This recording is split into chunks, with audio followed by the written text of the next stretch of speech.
বিপদ থেকে উদ্ধার করবে। কিন্তু মা, মা যে কে, সেই অনুভবটা কেন আপনাদের আসে না? জানেন, আমি শুধু একটা কথাই বলি, ওগো ওগো তোমরা মাকে ভালোবাসো, এই কথাটাই বলি। কেন জানো? আমি মাকে আমার জীবন দিয়ে ভালোবাসি। সেই ভালোবাসার অমৃত স্বাদ আমি পেয়ে গেছি। তাই কোনো মোহর মধ্যে আমি তাকিয়ে দেখি না।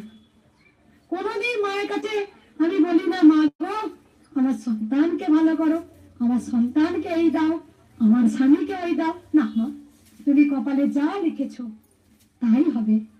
তবে চাওয়া পাওয়া ছেড়ে দিয়ে আমাকে এমন সন্তান তৈরি করো নিঃস্বার্থ।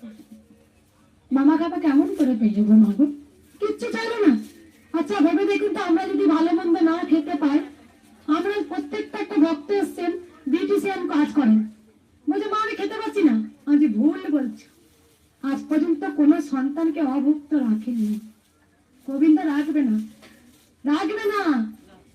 হয়তো আমরা রাগের বসে খাই না, অভিমান হলে আমরা খাই না, দূর আজকে খাবো না, কিন্তু খাবার আপনার আছে, সে ভালো মন্দ যাই হোক, কিন্তু আমরা হয়তো ইচ্ছাকৃত খাই না।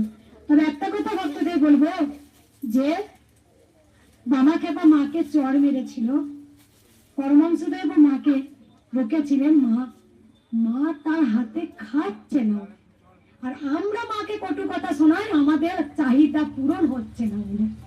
তখনই আমরা গোবিন্দকে অনেক কটু কথা বলি, তুই নেই, হে কৃষ্ণকালী মা মিথ্যাবাদী, আমার চাহিদা পূরণ করলি কৃষ্ণকালী মা আছে, না চাহিদা পূরণ করলি কৃষ্ণকালী মা নেই।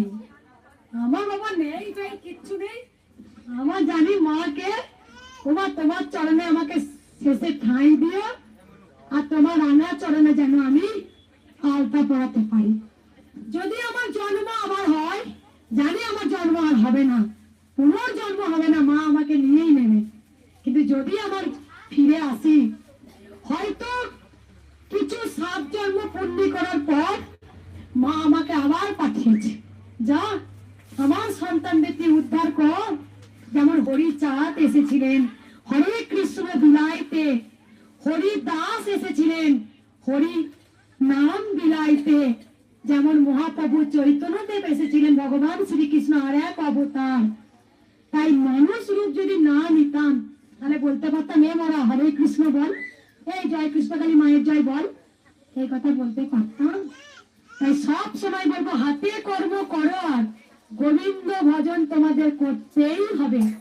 অবশ্যই বিপদে পড়লে আমাদের গোবিন্দই আমাদের উদ্ধার করবেন। তাই সব সময় বলি, অকর্ম কুকর্ম যাই করবো না কেন, তবু আমি গোবিন্দের কাছে ক্ষমা ভিক্ষা চাইবো। প্রভু আমি করে ফেলেছি অজান্তে, বাচ্চাটাকে নিয়ে বাইরে যান না, তোমার বলছি, হ্যাঁ বাচ্চাটাকে নিয়ে বাইরে যান, ওকে কেন কষ্ট দিচ্ছেন? মানে মঙ্গলা মায়ের কথা শুনবেন না আপনারা? কেন ওকে কষ্ট দিচ্ছেন? হাওয়াতে নিয়ে যান না, ওকে লাইন দিতে হবে না, ওকে আমি আগে দেখবো। ওকে একটু হাওয়া খান, বাইরে ঘোরান, কিছু জিনিসপত্র দেখান। বাচ্চার কষ্ট কেন বুঝতে পারেন না? হা করলে বুঝতে পারেন না বাচ্চাটা কি বলতে চাইছে। তাই এমন মা হও, সন্তান কোনো কিছু কষ্ট পেলে তুমি বুঝো না। তাই সকল সন্তানকে বলবো যে আপনারা ঘুম থেকে উঠে কিছু চাইবেন না, মায়ের কাছে একটা জিনিস চাইবে, মা গো তুমি আমায় ভক্তি দাও।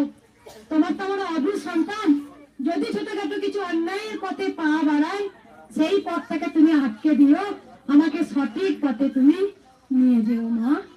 আমরা ভুল করলেও তুমি করো না মা, আমরা তো তোমার অবুঝ সন্তান, এইটা বলতে হয়। তাই সব সময় গোবিন্দের কাছে কিছু চাইবেন না। আর কিছু বলবো? আর কিছু বলবো না। এবার পুজো করে দি, কি বললাম? কিছু চাইবেন না, কিছু চাইবেন না। না চাইতে মা অনেক দেয়, শুধু এক ফোঁটা আপনার হৃদয়ের ভক্তি, ভক্তিতেই মুক্তি। যেখানে ভক্তি আছে, যে কোনো সমস্যার আপনার মুক্তি আছে। যেখানে ভক্তি নেই, শুধু চাওয়া আছে, মুক্তি নেই। তাই গোবিন্দের প্রতি বিভোর হয়ে ভক্তি করুন।